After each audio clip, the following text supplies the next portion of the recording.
오늘 하나님의 말씀은 요한복음 6장 37절에서 58절까지 말씀입니다. 요한복음 6장 37절에서 58절입니다.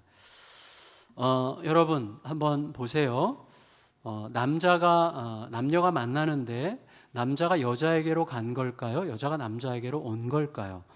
어떻게 결혼하게 되셨어요? 이렇게 물으면 아내의 말과 남편의 말이 아주 일치하는 경우도 아주 극히 드물게 있지만 많은 경우는 일치하지 않죠. 그래서 어떤 경우에는 이 사람을 하도 따라다녀가지고 할 수 없이 그냥 이렇게 말하는 경우도 종종 있는데 엄밀히 말하면 틀린 말이죠. 그 말은 이 사람이 하도 따라다녀서 내가 할 수 없이 그 말은 나는 스스로 선택하고 결정할 존재가 못 돼요 라는 자기의 자유의지에 대한 모독이라고도 할 수 있겠어요. 사실은 정략 결혼이 아니라면 우리들은 본능적으로 나의 자유의지를 침해당하면서까지 결혼을 수용하지는 않습니다. 왜냐하면 결혼 자체가 뭐예요? 자발적 선택에 의한 최고 행복의 결정체예요. 그러니까 결혼을 내 의지가 들어가지 않은 상태에서 선택할 수는 없는 일이죠. 물론 이 강도의 차이는 어느 쪽에서 더 강하게 끌었냐 그런 강도의 차이는 있을지 모르겠지만 결국은 나의 의지가 들어간 거죠. 따라서 이 두 사람 사이에 선택과 선택당함, 그의 다가옴과 나의 다가감, 이 두 가지는 어느 한쪽만으로는 설명이 불가능하죠. 선택과 선택당함, 다가옴과 다가감, 이것은 어떤 신비로 결합되어 있어요. 어디서 어디까지냐 이건 몰라요. 진짜 아무도 모릅니다. 아주 신비스럽게 결합되어 있는 것이죠. 다가감이 다가옴 사이 안에 어느새 있는 거고, 다가옴 역시 다가감 안에 존재하는 거예요.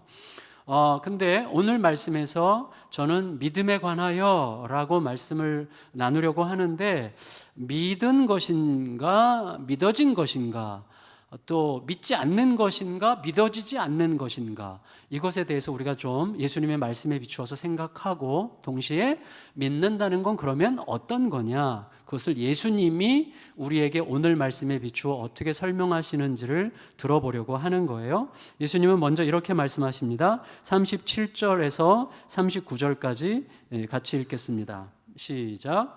아버지께서 내게 주시는 자는 다 내게로 올 것이요 내게 오는 자는 내가 결코 내쫓지 아니하리라. 내가 하늘에서 내려온 것은 내 뜻을 행하려 함이 아니요 나를 보내신 이의 뜻을 행하려 함이니라. 나를 보내신 이의 뜻은 내게 주신 자 중에 내가 하나도 잃어버리지 아니하고 마지막 날에 다시 살리는 이것이니라. 여러분, 예수님 말씀에 따르면 우리가 예수님께 간 게 아니라 예수님이 우리에게 오신 거죠. 그러니까 우리는 하나님의 선택을 받아서 하나님은 우리를 선택하셔서 우리를 예수님께 보내셨다. 지금 예수님이 그렇게 말씀하셨죠. 하나님이 우리를 선택하여 예수님께 보내셨어요. 그러니까 우리는 선택받아 보내진 자들이에요. 그러니까 우리를 받으신 예수님은 영광스러운 영생에 이를 때까지 우리를 절대 포기하지도 않고 잃지도 않을 것이라고 약속하십니다. 그게 예수님께서 하늘에서 오신 이유, 곧 하늘 아버지의 뜻이라 이렇게 말씀하셨어요. 그렇다면 우리는 묻게 돼요. 자, 예수님께로 간 사람은 하나님이 선택하여 예수님께로 보낸 사람이라고 하는데, 그러면 예수님께로 가지 않은 사람들은 결국 하나님께서 선택하지 않은 사람들이라는 말인데, 그 사람에게, 하나님의 선택을 받지 못해서 예수님께로 가지 못한 그 사람에게 어떻게 책임을 물을 수 있는 건가? 그에겐 도대체 어떤 책임이 있는 거냐? 이렇게 질문하는 게 너무나 당연하겠죠. 그러면 여러분, 이렇게 한번 생각해 봅시다. 자, 똑같은 것을 보고 어떤 사람은 믿어요. 근데 어떤 사람은 안 믿죠. 그때 믿은 사람은 그가 믿은 걸까요? 그에게 믿어진 걸까요? 믿지 않은 사람은 믿지 않은 걸까요? 믿어지지 않은 걸까요? 여러분, 믿지 않는 사람들은 이렇게 말할 때가 나 안 믿어. 난 도무지 못 믿겠어. 이렇게 말하기도 하지만 도무지 믿어지지 않아. 이렇게 말하기도 하죠. 이거는 믿지 않는 겁니까? 믿어지지 않는 겁니까? 자, 이것은 믿음의 공로와 믿음의 책임에 관한 매우 중요하고도 복잡한 이슈라고 할 수가 있겠어요. 무엇보다도 자, 생각해 보세요. 믿음의 어떤 공로, 나의 어떤 공로가 가능할까요? 물론 때로 믿음의 어떤 공로가 들어가는 것처럼 보이는 경우들이 종종 있어요. 야, 내가 진짜 너 가능성 하나 보고 완전히 믿어줬는데 너 진짜 실망이다. 나 너 완전히 믿어줬거든. 근데 완전히 실망이야. 이렇게 말할 때가 있는데, 하지만 상대방은 이렇게 말할 수 있겠죠. 그게 어떻게 믿은 거예요? 내 가능성 보고 투자한 거지. 내 가능성 보고 반응한 거지. 그게 어떻게 믿은 거예요? 라고 말할 수가 있겠죠. 자, 기막힐 노릇이지만 딱히 할 말도 별로 없어요. 왜냐하면 여러분 히브리서 11장 말씀에 뭐라 그랬어요? 믿음은 뭐라고요? 바랄 만한 게 아니라 바랄 수 없는 것을 바라는 게 믿음이라고 그랬고, 보이지 않는 것을 현실로 인정하는 게 믿음이라고 했기 때문에 그것에 비추어 본다면 엿보이는 가능성에 반응하는 것을 믿음이라고 할 수는 없는 거죠. 그건 엿보이는 가능성에 반응했거나 투자한 것이 불과하지 그걸 믿음이라고 할 수는 없는 거잖아요. 그러니까 여러분, 바랄 수 없는 중에 바라고 보이지 않는 것을 현실로 받아들이는 게 믿음이라면 믿음에는 공로가 끼어들 자리는 사실 없어요. 왜냐하면 그건 믿어진다는 거죠. 생각해 보세요. 실제로 우리가 믿고 있다고 생각하는 걸 한번 쫙 펼쳐놔 보실래요? 자, 내가 지금 믿고 있어. 믿고 있다는 것을 쫙 펼쳐 놓으면 딱 두 가지로 분류됩니다. 하나는 믿을 만한 어떤 가능성에 대한 내 반응이에요. 그걸 우리는 내가 믿는다라고 표현해요. 믿을 만한 어떤 가능성이 있는 것에 대한 나의 반응을 믿는다라고 표현하거나, 아니면 완전히 믿을 수 없는 건데 누가 보더라도 너무나 혼란스럽고 믿을 수 없고 이상한 건데 그걸 믿고 있는 거. 둘 중에 하나예요. 그리고 앞에 거는 사실은 믿음이 아니고 뒤에 것은 믿어진 것일 뿐인 거죠. 무슨 말이에요?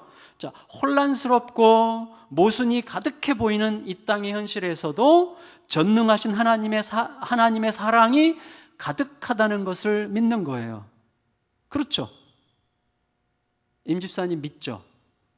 네, 그걸 믿어요. 전쟁과 교만한 헛바람과 온갖 무책임한 불법과 소외와 불평등으로 충만한 온 세계가 하나님의 온전한 구원을 향해서 현재 진행형으로 이동하고 있다고 하는 것을 믿고 있는 거예요. 회복 가능성이 전혀 보이지 않는 일그러져 버린 지구가 결국에는 하나님께서 본래 지으신 아름답고 온전한 상태 이상으로 회복될 것을 믿는 거예요. 내일에 대해서 조금이라도 긍정적인 기대라도 한다고 할 때 그것조차 사치가 될 만한 어떤 상황 속에서도 결국은 하나님의 희망은 계속되고 있다는 사실을 믿는 거예요. 그러니까 이 믿음은 둘 중에 하나예요. 내가 과대망상으로 미쳤거나 아니면 어느새 믿을 수 없는 건데, 보이지 않는 건데, 바랄 수 없는 건데 믿어진 거죠. 그러니까 믿음에는 내 공로가 끼어들 여지가 없어요. 그러면 믿지 않는 것들에 대해서는 뭐라고 말해야 되는 걸까요? 자, 믿지 않는 것, 누가 믿지 않는다라고 할 때 거기에 대해서 우리가 뭐라고 말할 수 있을까요? 자, 믿은 게 아니라 믿어진 거라면 믿지 않은 게 아니라 믿어지지 않은 건데, 믿어지지 않은 것에 대해서 책임을 묻는 건 너무나 어색한 일이잖아요. 그렇지만 여러분 절 보세요. 한번 생각해 보세요. 우리는 이런 식으로 또 생각해야만 한다고 여겨집니다. 과연 우리들의 믿음에 믿을 만한 어떤 요소들에 대한 나의 판단과 결단이라고 하는 것이 완전히 배제될 수 있는 건가? 이렇게 생각해 볼 수 있을 것 같아요. 한번 생각해 보실래요? 우리들의 삶은 결국 무엇으로 구성되어 있죠? 의미, 가치, 그것에 대한 믿음이에요. 가족도, 내 인생도, 내가 살아가는 삶의 목적도, 내가 살아가는 모든 삶의 양상들도 결국은 의미와 가치가 있어야 되고 그것을 믿는 믿음이 있어야 돼요. 의미와 가치와 그것에 대한 믿음이 우리 인생의 전부라고 할 수가 있겠어요. 그런데 이 의미와 가치라고 하는 것, 우리는 의미가 있고 가치가 있기 때문에 거기에 시간도 쓰고 에너지도 쓰고 힘도 쓰는 건데, 이 의미와 가치의 궁극성이, 영원성, 궁극성이 있을 때만 현실을 뛰어넘는 믿음이 거기서 나오는 거죠. 우리가 추구하는 의미와 가치가 현실에 묻힌 거라면 압도적인 현실 안에서 꺾이는 거고 뭉개지는 거예요. 그런데 우리가 추구하고 믿고 따라가는 의미와 가치에 궁극성이 있을 때만 현실을 넘어서는 믿음을 끌어낼 수가 있는 거죠. 따라서 우리가 내 인생을 제대로 살고자 한다면 모든 우리 여기 있는 분들뿐만 아니라 생명으로 존재하는 이 땅의 모든 존재들이 진실로 자기 인생을 책임 있게 제대로 살고자 한다면 의미, 내가 추구하고 있는 이 의미와 가치가 과연 궁극성을 가진 것이냐에 대한 굉장히 의미 깊은 질문과 탐색과 고민은 필연적이에요. 그게 없다는 것은 내 인생을 책임있게 생각하지 않는다는 뜻이죠. 그건 너무나 당연한 거예요. 내가 지금 추구하는 의미와 가치에 궁극성이 있는가, 이거를 물어야만 하는 것이죠. 그런데 아무리 고민하고 아무리 탐색해도 자신을 믿을 수 없어요. 내 존재에 궁극성이라는 게 있을 수 없어요. 내 존재에 영원성이 없어요. 동시에 아무리 생각해도 현실에서는 궁극적인 삶의 의미와 가치를 찾을 수 없어요.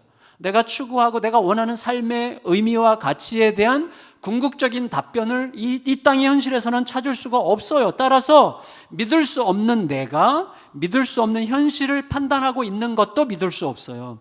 그래서 현실과 현실에 대해서 고민하는 나를 믿을 수 없다는 것을 믿어요.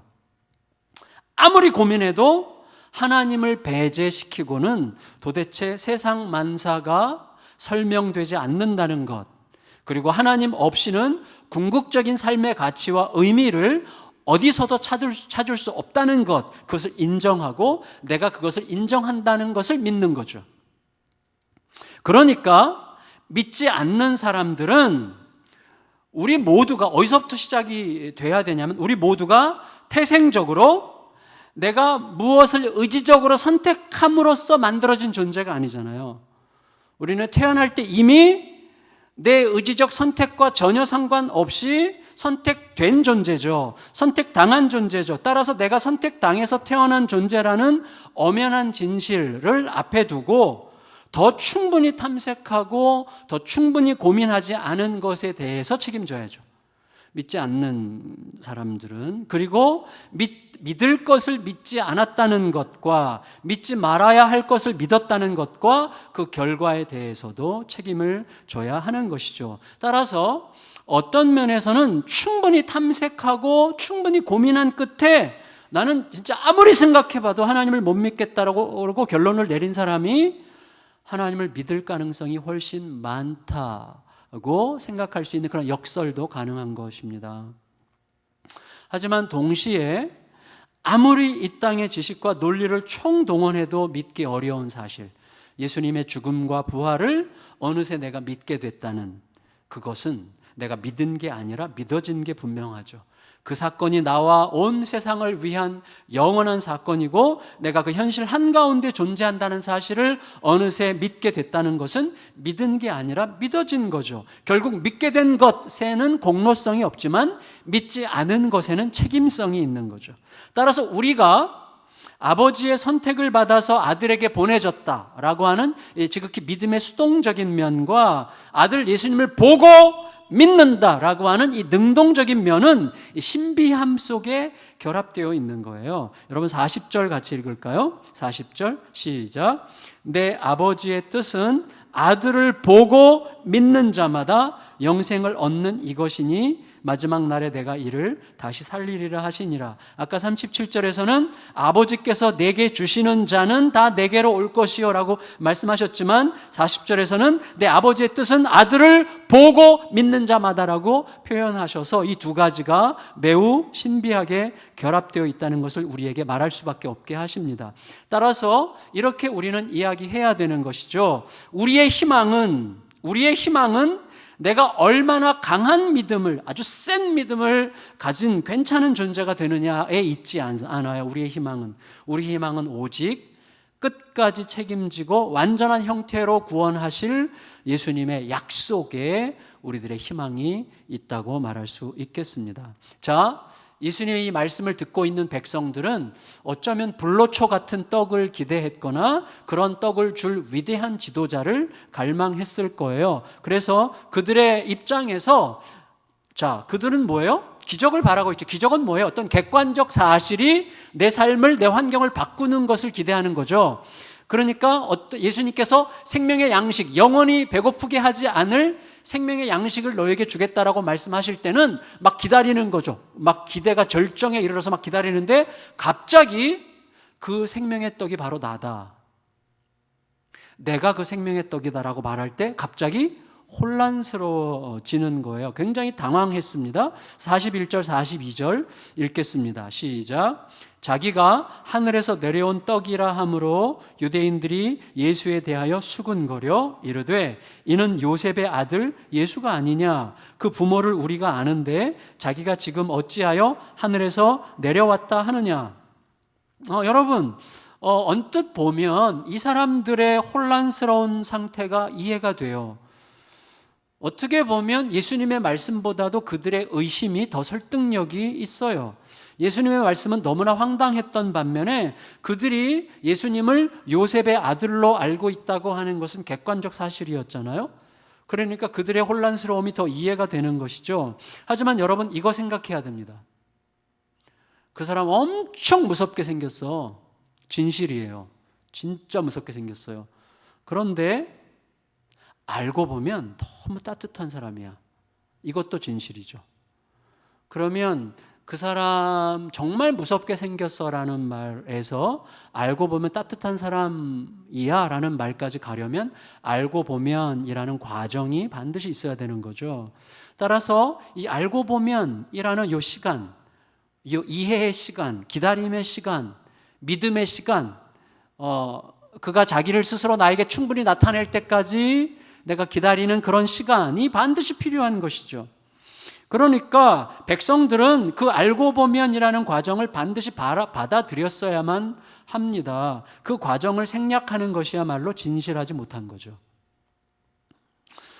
더구나 당대 율법 해석자들도요, 하늘에서 내려온 만나, 양식을 단지 그냥 입으로 들어가서 배부르게 하는 음식으로 이해하지 않았어요. 당대 율법 해석자들은 구약 이스라엘 백성들이 광야에서 먹었던 만나를 모세를 통해서 주신 율법 말씀으로 상징적으로 해석했어요. 그걸 다 알고 있어요, 이 사람들이. 예수님이 내가 그 떡이다라고 말씀하실 때 그것을 어떤 뉘앙스로 들을 수 있는지 다 알아요. 그럴 수 있는 사람들이에요. 그러니까 이 백성들의 문제는 지금 예수님의 말씀을 헤아리지 못한 게 아니라 헤아리려고 하지 않은 거예요. 따라서 이제 백성들은 소위 트렐레마, 양자택일이 아니라 삼자택일 앞에 서게 됐습니다. 셋 중 하나를 선택해야 돼요. 예수님 말씀, 내가 생명의 떡이다 라는 말씀을 들으면서 예수님에 대해서 셋 중 하나를 선택해야 됩니다. 첫째, 이 사람은 지금 매우 교묘한 말과 교묘한 기적으로 사기치는 중이다. 두 번째, 이 사람은 이상한 마술을 벌일 수 있는 미친놈이다. 세 번째, 이 사람은 내가 이해할 수 있는 수준을 완전히 넘어서는 큰 자다. 따라서 일단 그의 말을 듣고 그의 말에 귀를 기울여야 된다. 셋 중에 하나여야 되죠. 근데 여러분, 조금 아까 어제 오병이어 기적을 통해 떡을 먹은 게 사실이라면 셋 중에 어디를 가야 되겠어요? 너무나 당연한 거죠. 결론은 이제 백성들은 셋 중 하나를 선택해야만 됩니다. 근데 놀랍게도 대부분이 예수님을 떠난다는 거죠. 그게 무서운 거예요. 너무 무서워요, 그게. 여러분, 예수님은 그들이 무엇을 선택하느냐 하는 것이 전적으로 그들이 하나님과 어떤 관계 속에 있느냐에 달려있다고 말씀하세요. 43절에서 46절 읽겠습니다. 43절에서 46절 시작. 예수께서 대답하여 이르시되 너희는 서로 수군거리지 말라. 나를 보내신 아버지께서 이끌지 아니하시면 아무도 내게 올 수 없으니 그를 내가 마지막 날에 다시 살리리라. 선지자의 글에 그들이 다 하나님의 받으리라 기록되었은즉 아버지께 듣고 배운 사람마다 내게로 오느니라. 이는 아버지를 본 자가 있다는 것이 아니니라. 오직 하나님에게서 온 자만 아버지를 보았느니라. 여러분, 무슨 말이에요? 자, 보세요. 유대인들은 하나님을 자기들의 아버지라고 고백하는 자들이죠.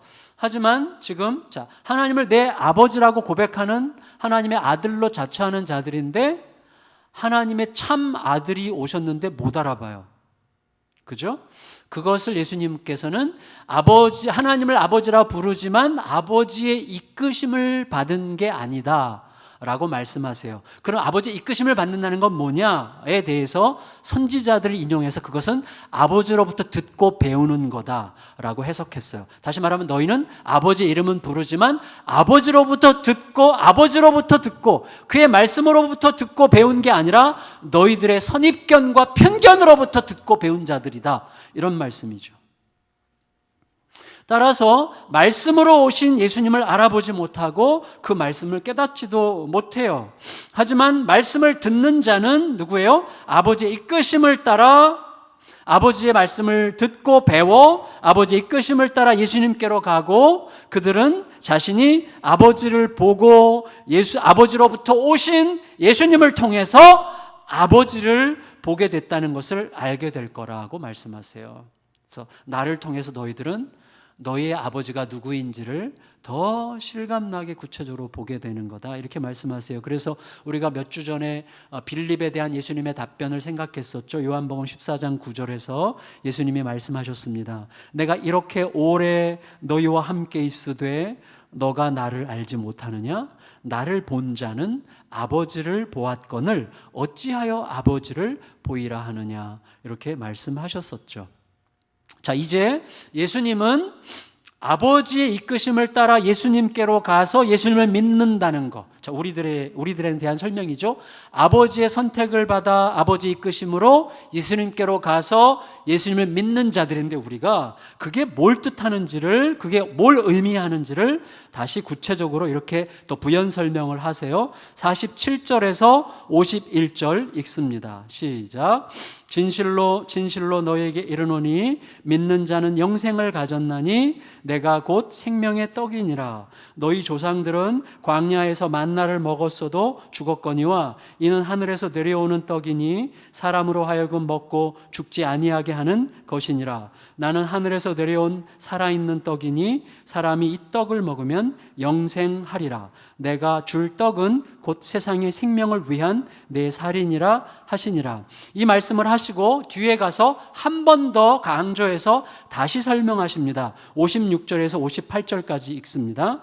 56절에서 58절 시작. 내 살을 먹고 내 피를 마시는 자는 내 안에 거하고 나도 그의 안에 거하나니 살아계신 아버지께서 나를 보내심에 내가 아버지로 말미암아 사는 것 같이 나를 먹는 그 사람도 나로 말미암아 살리라. 이것은 하늘에서 내려온 떡이니 조상들이 먹고도 죽은 그것과 같지 아니하여 이 떡을 먹는 자는 영원히 살리라. 여러분, 저 보세요. 이렇게 간단하게 설명하면 좋을 것 같습니다. 자, 우리들은 내 밖에 있는 어떤 것이 내 안으로 들어와서 온전히 내 존재를 구성하게 될 때 소화시킨다. 저 사람 참 충분히 소화시켰어 이렇게 얘기하죠. 그걸 먹는다는 표현을 쓰는 거죠. 먹는다. 먹고 소화시킨다고 표현하잖아요. 그래서 정말 해박한 사람을 표현할 때 저 사람은 진짜 완전히 백과사전 한 세트를 통째로 씹어 먹은 사람이야 이렇게 말하잖아요. 마찬가지로 예수님을 믿는다고 하는 것은 자극적이긴 하지만 예수님을 먹는 거예요. 예수님께서 내 살을 먹고 내 피를 마셔라 지금 말씀하고 계시잖아요. 예수님은 우리를 먹이기 위해서 자기를 생명의 양식으로 내어주셨어요. 그러니까 다시 말하면 예수님을 먹는다는 것은 예수님의 인격과 예수님의 정서와 예수님의 생각과 예수님의 판단과 예수님의 삶의 지향, 이 모든 것들이 내 안으로 스며들게 하실 거라는 말씀이죠. 이 생명의 양식은 먹은 다음에 시간이 흐르고 상황이 바뀌면 또다시 배고픔과 결핍에 빠지는 에너지 임시 보충제가 아니죠. 이 땅에 있는 모든 것들, 우리가 아침에 먹은 음식이나 점심때 먹을 음식이나 우리가 어제 누렸던 그 즐거움이나 우리가 또 지금 기대하고 있는 그 쾌락이나 그 기쁨이나 이 모든 것들은 또다시 굶주리고 또다시 배고프고 또다시 결핍에 빠지는 어떤 것들이에요. 더 강하게, 더 강한 강도로 채워지지 않으면 점점 더 나를 소위 어딕션에 빠지게 하는, 중독시키는 그런 것들이란 말이죠. 예수님은 들어오시면 나를 중독시키는데, 어떤 중독이요? 모든 중독은 우리를 황폐하게 만들지만, 예수님께 중독될수록 더 건강하게, 더 아름답게, 더 풍성하게, 더 온전하게 하시는 생명의 양식이 되시는 것이죠. 영원한 생명을 주시는 생명의 떡이다, 이렇게 말씀하셨어요. 그리고 광야에서 이스라엘 백성들이 먹었던 그 만나는 바로 그 떡을 가리키는 표지판이었다라고 얘기해요. 자, 그러면 생각해 보세요. 그 표지판을 봤어요. 표지판을 보고 따라가는데, 어떤 때 우리가 그럴 때 있잖아요. 막 너무 길이 깜깜하고 꾸불꾸불하고, 야, 이거 뭐야, 이 길 아닌 것 같아. 분명히 표지판은 분명히 이쪽을 가리켰는데 길이 이게 너무 험하고 꾸불꾸불하고 뭐 이상한 산길로 가고 막 그러니까 표지판이 가리키지만 의심이 될 때가 많단 말이죠. 똑같아요. 이스라엘 백성들도 표지판, 광야의 만나는 바로 그 영원한 생명의 떡을 향한 표지판이었고, 그 표지판을 본 대로, 그 표지판이 가리키는 대로 달려가야만 해요. 근데 분명히 표지판이 가리키는 대로 다 가고 있는 중인데도 길이 어두워져요, 험해요, 좁아져요, 꾸불꾸불해져요, 너무나 위태롭게 보여요. 그러면 의심이 쏟아져 들어오죠. 그런데 여러분, 솟구치는 의심들이 진실이 돼요. 솟구치는 의심들이 진리가 돼요. 근데 그때까지 내버려 두면 안 되고, 그래도 그 의심이 진실이 되면 어떡하죠? 돌아가죠. 이 길 아닌가 봐. 그리고 돌아가는 거예요. 근데 그 의심이 진실이 되지 않도록 계속해서 표지판을 따라서 가게 되면 결국은 그 끝에서, 그 길 끝에서만 자기들 앞에 오신 생명의 떡을 알아봤을 거예요. 내 의심보다 크신 하나님의 약속을 굳게 붙들고 계속 달렸어야만 했던 거죠. 우리들의 삶에 너무 자주 있는 일이죠. 먹으면 영원히 살게 하고 마시면 영원히 목마르지 않게 하는 떡과 생수는 그 길을 통해서 만나게 되는 것이죠. 여러분, 소위 고대 그레코 로망, 그리스 로마 사회는 식인 풍습을 혐오했어요. 그래서 그들이 정복해서 다스리는 몇몇 그 이방 족속들 안에 식인 풍습이 있는 족속들이 있었는데 매우 혐오했어요. 따라서 내 살을 먹고 내 피를 마시라 하는 예수님의 말씀에 따라서 성찬식을 거행하던 초대교회 성도들은 식인 풍습자로 몰려가지고 심각한 학대를 당했어요. 이게 초대교회사를 공부한 사람들에게는 다 상식인데, 하지만 그것 역시 어떻게 보면 뭐예요? 알고 보면이라는 과정을 생략한 진실하지 못한 학대였죠. 예수님은 스스로 생명이 되셔서, 스스로 생명의 양식이 되셔서 우리 각 사람의 삶의 토대가 되셨어요. 자, 요즘에 저도 이제 치료받는 중인데 결국은 음식이에요. 음식. 제가 가만히 생각해 보면 위장이 매우 불편해하는, 혀만 좋아하고 위장이 불편해하는, 그리고 몸에 당장은 좋은데 장기적으로는 별로 안 좋을 것들을 내가 장기적으로 섭취했다는 것을 알게 됐어요. 그런 것들, 나랑 안 맞는 음식들, 뭐 오이라든지 뭐 이런 거. 앞으로는 오이를 절 안 주실 것 같은데 뭐 오이라든지 뭐 이런 음식들이 있어요. 돼지고기 이런 거. 근데 그걸 제가 꾸준히 맛있게 먹었기 때문에 내 몸이 계속해서 안에서 푸대끼는 거란 말이죠. 그러니까 뭘 먹느냐 하는 것이 굉장히 중요한 것인데, 여러분, 예수님이 스스로 생명의 양식이 되셨다는 건 뭐 예수님을 먹어야죠. 말씀으로 오신 예수님을 먹는 거죠. 그러니까 말씀을 먹는 게 사실 예수님을 먹고 믿고 따라가는 거랑 유사한 표현이라고 할 수가 있겠는데, 우리 각 사람의 삶의 토대예요. 먹는 게 삶의 토대인 것처럼 예수님 자신이 우리의 모든 삶의 토대고 역사의 토대예요. 그래서 아까 우리가 읽었던 51절 말씀에 따르면 예수님은 우리 각 사람뿐만 아니라 세상을 위한 생명의 양식이라고 표현하셨습니다. 따라서 예수님을 통하지 않고서는 생명력 가득한 삶과 생명력 가득한 역사라는 게 불가능한 거예요. 물론 여러분, 우리가 알아요. 예수님 없이도 말씀의 본질에 가깝게 사는 것처럼 보이는 분들이 있어요. 정말 존경할 만한 분들이고 그들의 성실함을 마땅히 인정하는 게 중요하다고 생각합니다.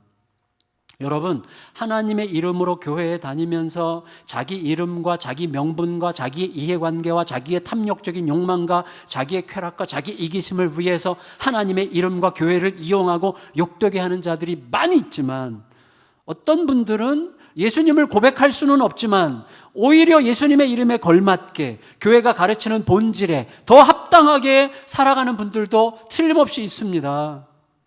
그런데 그럴수록 너무나 안타까운 거죠. 왜냐하면 이분들은 마치 부모 사랑을 전혀 받지 못하면서도 부모를 끔찍히 위하는 자식 비슷해요.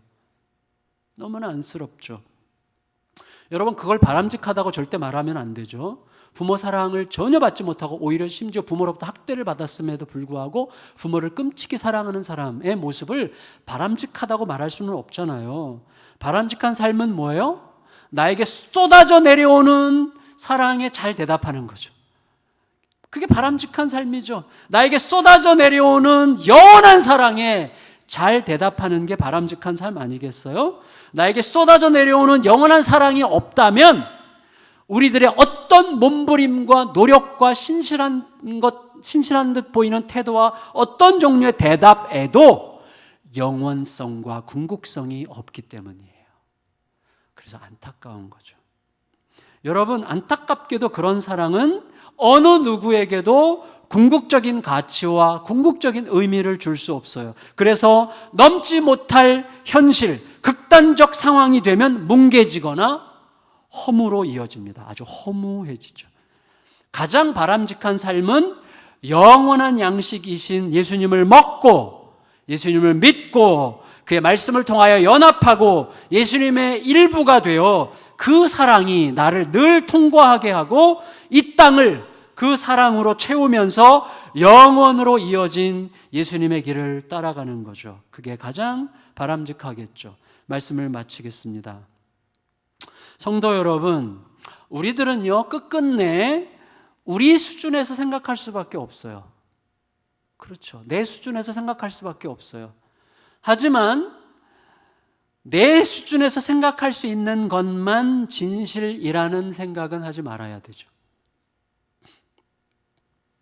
따라서 내 수준에서 벗어나는 생각에 대해서 성급히 비난하거나 문을 닫기 전에 기다리는 시간, 소위 알고 보면의 시간이 우리에게 필요한 거예요.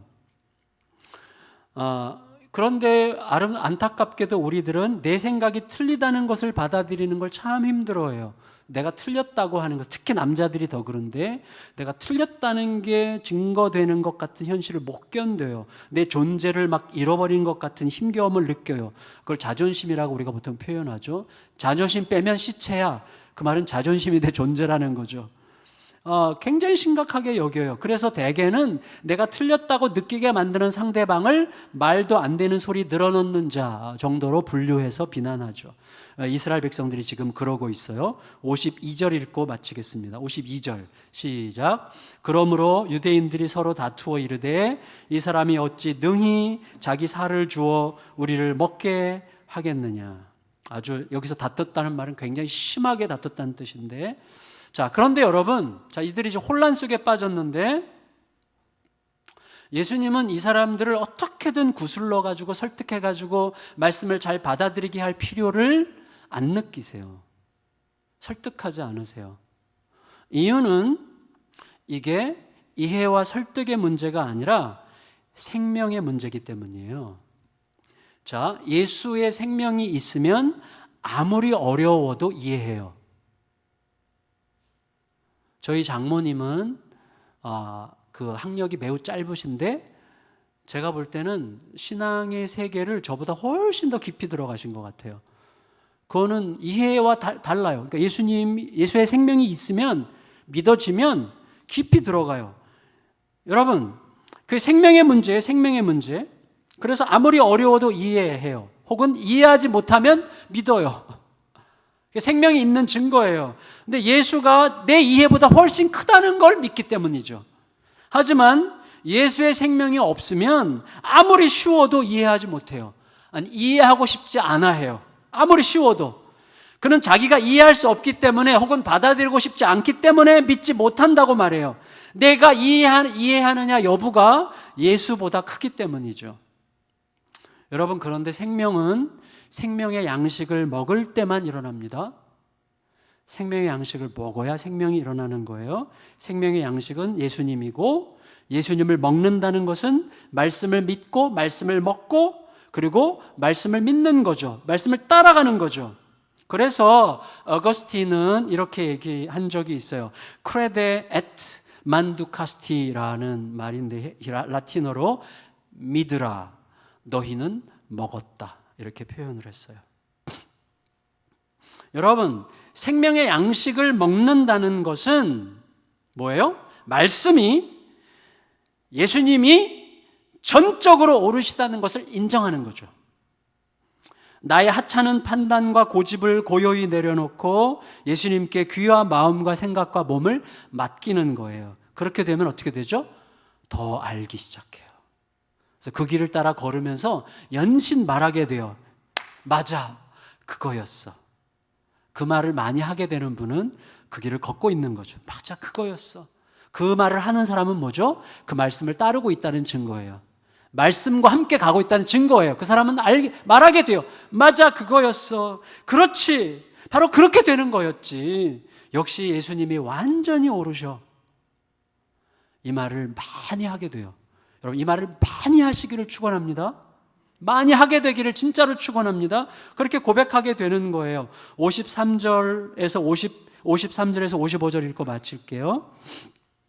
시작. 예수께서 이르시되 내가 진실로 진실로 너희에게 이르노니 인자의 살을 먹지 아니하고 인자의 피를 마시지 아니하면 너희 속에 생명이 없느니라. 내 살을 먹고 내 피를 마시는 자는 영생을 가졌고 마지막 날에 내가 그를 다시 살리리니 내 살은 참된 양식이요 내 피는 참된 음료로다. 아멘. 존귀하신 사랑하는 성도님들, 우리 모두 날마다 말씀이신 예수님, 곧 생명의 양식을 먹고 믿고 인생의 진실이 무엇인가를 더 알아가면서 박수를 치면서 아하의 은혜를 경험해 가면서 그 길을 걸으면서 우리들의 일상의 모든 길에서 예수님과 그의 말씀의 옳으심을 확인하는 그 기쁨과 풍성함 가운데 살아가시게 되기를 높으신 예수님의 이름으로 축원합니다.